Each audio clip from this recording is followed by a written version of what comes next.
लोकसभा चुनाव के 6 चरण बीत चुके हैं। 7वें और आखिरी चरण के लिए 1 जून को वोटिंग है। अब तक के चुनाव प्रचार में पक्ष और विपक्ष की तरफ से सबसे ज्यादा गूंज आरक्षण और संविधान के मुद्दे पर सुनाई पड़ी है। इंडिया गठबंधन बीजेपी पर संविधान बदलकर आरक्षण खत्म करने का आरोप लगाता दिख रहा है। वहीं एनडीए ओबीसी आरक्षण में मुस्लिमों को आरक्षण देने की बात कह ओबीसी की हकमारी और धर्म के आधार पर आरक्षण देने को लेकर इंडिया गठबंधन को संविधान विरोधी बता रहा है।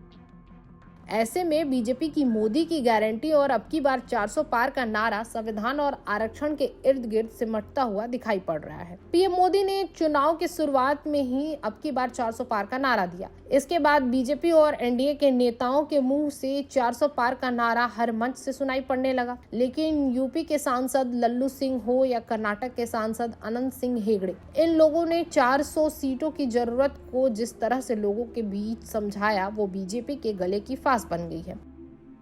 राजस्थान की ज्योतिर्मयी हेगड़े और लल्लू सिंह ने 400 पार की जरूरत को ये कहकर समझाया कि संविधान बदलने या संशोधन करने के लिए 2/3 सीटों की जरूरत होती है। इसीलिए बीजेपी इस बार पीएम मोदी के नेतृत्व में 400 पार का आंकड़ा पार कर कांग्रेस की ओर से जो संविधान में विकृति डाली गई है उसको कानूनी लाकर खत्म करेगी। संविधान में विकृति वाली बात अनंत हेगड़े की ओर से बड़े ही साफ तरीके से कही गई थी। इसीलिए बीजेपी ने इन बयानों से किनारा करते हुए अनंत हेगड़े का ही टिकट काट दिया।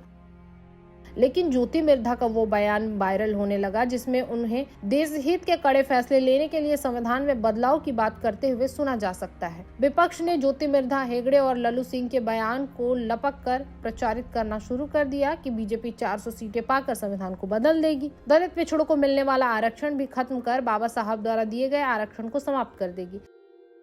ऐसे बोलने वालों में राहुल गांधी के अलावा आरजेडी सुप्रीमो लालू प्रसाद यादव, तेजस्वी यादव और शिवसेना के नेता उद्धव ठाकरे हैं। ये वो नेता है जो पीएम मोदी के तीसरी बार पीएम बनने पर आरक्षण और संविधान को खत्म करने की दुहाई बार बार अपनी सभा में दे रहे हैं। जाहिर है लालू प्रसाद एक तरफ संविधान बचाने के लिए ईंट से ईंट बजाने की धमकी दे रहे हैं, वहीं राहुल गांधी हर सभा में संविधान की कॉपी की रक्षा के लिए जनता से पीएम मोदी के खिलाफ वोट देने की अपील कर रहे हैं। यही वजह है कि पीएम मोदी और बीजेपी की चाणक्य को संविधान और आरक्षण पर लग रहे आरोपों के जवाब में डिफेंस तैयार करना चुनाव की जरूरत बन चुकी है। इसीलिए पीएम मोदी हो या गृह मंत्री अमित शाह, वो उल्टा कांग्रेस और उसके सहयोगी दल पर ओबीसी आरक्षण में सेंधमारी कर मुस्लिम को आरक्षण देने के सवाल पर ओबीसी के हकमारी का मुद्दा उठाकर इंडिया गठबंधन को घेरने का प्रयास चुनाव प्रचार में तेज कर दिए हैं।